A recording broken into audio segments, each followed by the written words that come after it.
Assalamualaikum warahmatullahi wabarakatuh. Salam sejahtera bagi kita semua. Shalom, Om Swastiastu, Namo Buddhaya, salam kebajikan. Halo teman-teman, apa kabar? Semoga selalu sehat ya. Di masa pandemi seperti sekarang ini, kita harus tetap menjaga kesehatan dengan menerapkan protokol 3M. Baiklah teman-teman, pada pertemuan kali ini kita akan membahas pesan sebagai sumber belajar, yang mana materi ini akan dijelaskan oleh kelompok 1 yang beranggotakan Mulyana Rahmayanti Nasution, saya sendiri sebagai moderator, dan kemudian pemateri akan ada Azima Zahra Nuraifa, Raharani Nurfitria Sagita, Eva Oktin Harini, Lutfi Restu Fajriani, Theo Zevanya Risadi, dan yang terakhir Muhammad Salis Aziz Saktian. Baiklah teman-teman, untuk mempersingkat waktu, materi akan langsung dijelaskan oleh rekan saya.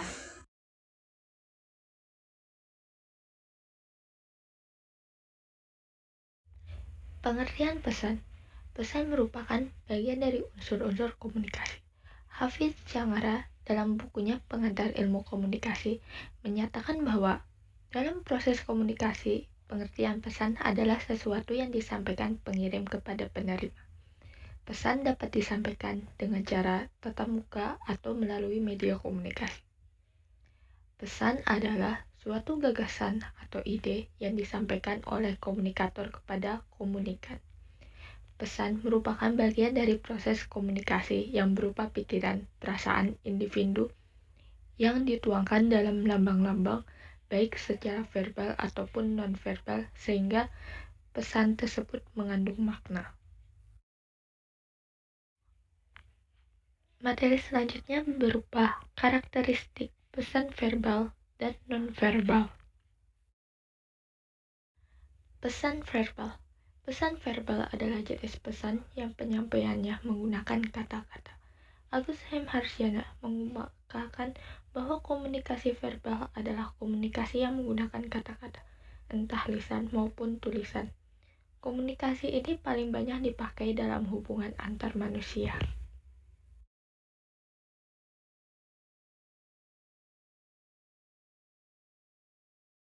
Yang selanjutnya yaitu pesan nonverbal. Secara sederhana, pesan nonverbal adalah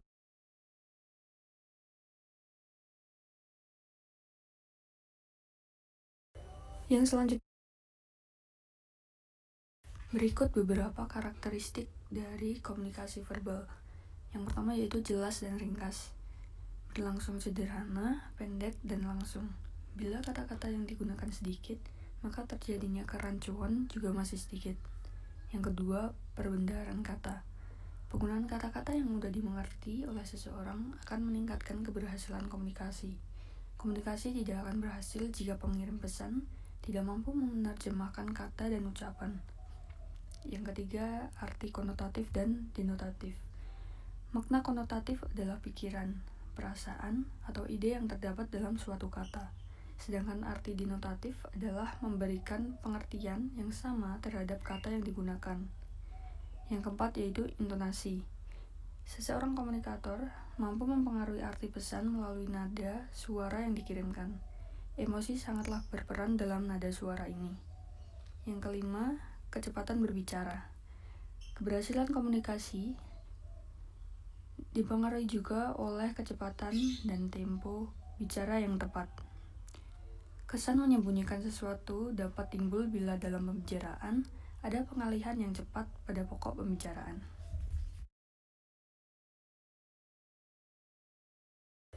Yang selanjutnya yaitu pesan nonverbal. Secara sederhana, pesan nonverbal adalah semua isyarat yang bukan kata-kata.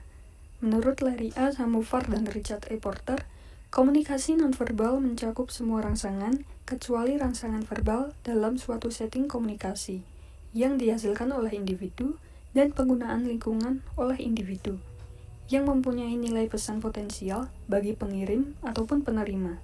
Jadi, definisi ini mencakup perilaku yang disengaja ataupun juga yang tidak disengaja sebagai bagian dari peristiwa komunikasi secara keseluruhan. Adapun karakteristik dari pesan nonverbal, yaitu yang pertama komunikatif. Komunikatif di sini yaitu perilaku yang disengaja ataupun yang tidak disengaja untuk mengkomunikasikan sesuatu sehingga pesan yang ada bisa diterima secara sadar. Lalu yang kedua yaitu kesamaan perilaku.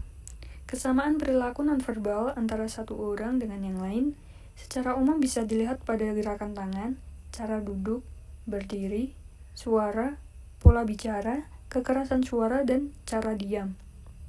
Yang ketiga, artifaktual. Komunikasi nonverbal bisa juga dalam bentuk artefak seperti cara berpakaian, tata rias wajah, alat tulis, mobil, rumah, perabot rumah, dan cara menatanya. Yang keempat, konstekstual. Bahasa nonverbal terjadi dalam suatu konteks yang membantu menentukan makna dari setiap perilaku nonverbal. Lalu yang kelima yaitu paket. Bahasa nonverbal merupakan sebuah paket dalam satu kesatuan. Paket nonverbal jika semua bagian tubuh bekerja sama untuk mengkomunikasikan makna tertentu harus dilihat secara keseluruhan dari perilaku tersebut. Lalu yang keenam yaitu dapat dipercaya. Pada umumnya kita cepat percaya perilaku nonverbal. Verbal dan nonverbal haruslah konsisten. Ketidakkonsistenan akan tampak pada bahasa nonverbal yang akan mudah diketahui oleh orang lain. Lalu yang terakhir, dikendalikan oleh aturan. Sejak kecil, kita sudah belajar tentang kaidah-kaidah kepatutan melalui pengamatan perilaku orang dewasa. Selanjutnya adalah pengelolaan pesan verbal dan nonverbal. Yang pertama ada tahap perencanaan.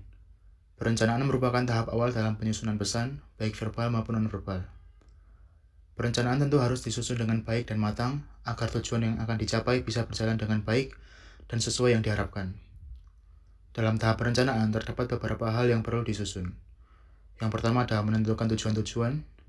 Yang kedua adalah menganalisis peserta didik yang akan menerima pesan. Dan yang ketiga adalah mencari dan mempersiapkan solusi dari berbagai kemungkinan dalam rangkaian tindakan program yang telah direncanakan bila nantinya tidak sesuai dengan tujuan utama yang telah direncanakan. Yang kedua adalah tahap pengorganisasian. Dalam tahap pengorganisasian pesan verbal maupun nonverbal, tentu pesan atau informasi yang disampaikan kepada peserta didik harus diorganisasikan sedemikian rupa sehingga penyampaiannya teratur. Pengorganisasian pesan dapat dilakukan dengan cara deduksi, induksi, kronologis, spasial, tropikal, dan kausalitas.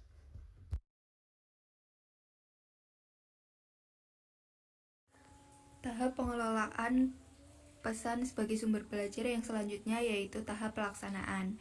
Dalam tahap pelaksanaan perlu diperhatikan beberapa hal sebelum menyampaikan pesan. Ketika melakukan penyampaian pesan, kita harus mengetahui kapan kita menggunakan bentuk nonverbal dan kapan kita menggunakan bentuk verbal. Kemudian kita juga dapat mengkombinasikan dua bentuk tersebut. Kemudian sebelum menyampaikan pesan tersebut, kita juga harus merancang plan B atau berjaga-jaga ketika terjadi perubahan kondisi di lapangan nantinya. Kemudian tahap terakhir dalam pengelolaan pesan sebagai sumber belajar yaitu tahap evaluasi.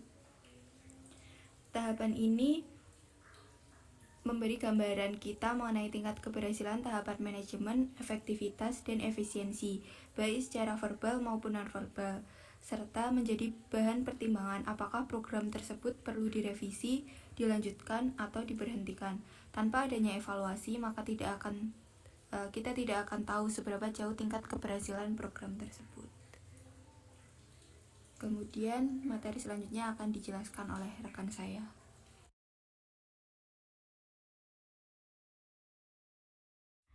Pembahasan selanjutnya yakni mengenai kelebihan dan kekurangan dari pesan verbal. Untuk kelebihannya, pesan verbal cenderung lebih mudah untuk dipahami dan dikendalikan jika dibandingkan dengan pesan yang disampaikan lewat bahasa isyarat seperti gerakan tubuh atau gerakan badan. Kelebihan yang kedua ialah jarang terjadi kesalahpahaman karena karakteristik dari pesan verbal ialah jelas dan ringkas. Kelebihan yang ketiga ialah komunikasi verbal merupakan komunikasi yang bersifat formal. Dan kelebihan yang terakhir, pesan verbal dapat digunakan untuk menyelesaikan masalah. Untuk kekurangan dari pesan verbal, yang pertama, pesan verbal sering mengalami gangguan. Contohnya seperti gangguan sinyal, internet, dan lain sebagainya saat berkomunikasi secara virtual. Untuk gangguan secara langsungnya, contohnya seperti kebisingan di sekitar yang menyebabkan komunikasi terhambat dan tidak jelas. Kekurangan yang kedua ialah keterbatasan kosakata yang menyebabkan pesan yang seharusnya disampaikan dan diterima dengan baik menjadi kurang tepat dalam segi makna. Kekurangan yang ketiga ialah kata-kata yang mengandung bias budaya, sehingga sulit dimengerti apabila antara komunikator dan komunikan berlainan bahasa dan budayanya, karena hal tersebut dapat menyebabkan kesalahpahaman. Kekurangan yang terakhir ialah diperlukan lebih banyak waktu untuk mengungkapkan pikiran kita secara verbal. Baik, selanjutnya yaitu pesan nonverbal. Pesan nonverbal memiliki kelebihan, yaitu yang pertama, komunikasi mudah dipahami tanpa harus menjelaskan lebih lanjut. Yang kedua, melengkapi atau mempertegas komunikasi verbal. Yang ketiga, melalui perilaku nonverbal seseorang kita dapat mengetahui suasana emosional orang tersebut. Yang keempat, perilaku nonverbal dapat menggantikan perilaku verbal. Yang kelima, perilaku nonverbal lebih jujur daripada perilaku verbal. Selanjutnya, kekurangan. Kekurangan pesan nonverbal yaitu yang pertama, kadang terjadi kesalahpahaman dalam memahami makna dari komunikasi nonverbal. Yang kedua, keterbatasan kosakata sehingga kurang sopan bila digunakan dalam komunikasi formal. Yang ketiga, tidak dapat digunakan untuk menyelesaikan masalah. Yang keempat, komunikasi nonverbal hanya bisa dipakai di lingkungan dan budayanya sendiri.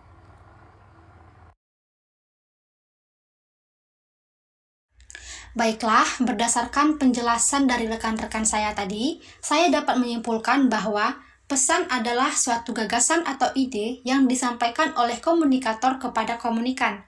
Dan pesan juga merupakan bagian dari proses komunikasi yang berupa pikiran dan perasaan individu yang dituangkan dalam lambang-lambang baik secara verbal ataupun non-verbal, sehingga pesan tersebut mengandung makna. Sebuah pesan, baik pesan verbal maupun non-verbal yang dimanfaatkan dalam pembelajaran, tentu perlu melalui pengelolaan terlebih dahulu. Adapun tahapan pengelolaan tersebut yaitu tahap perencanaan, tahap pengorganisasian, tahap pelaksanaan, dan tahap evaluasi. Baiklah teman-teman, setelah menyimak dari berbagai rangkaian penjelasan mengenai pesan sebagai sumber belajar tadi, kami berharap bahwa setelah ini teman-teman dapat memahami definisi dari pesan, karakteristik pesan verbal dan nonverbal, bagaimana pengelolaan pesan verbal dan nonverbal, serta kelebihan dan kekurangan dari pesan verbal dan nonverbal tersebut. Saya kira cukup sekian. Saya sebagai moderator mewakili rekan-rekan saya memohon maaf jika kiranya ada kesalahan dan kekurangan dalam penyampaian materi kali ini. Dan saya berpesan kepada teman-teman jangan lupa bahagia. Saya akhiri dengan wassalamualaikum warahmatullahi wabarakatuh.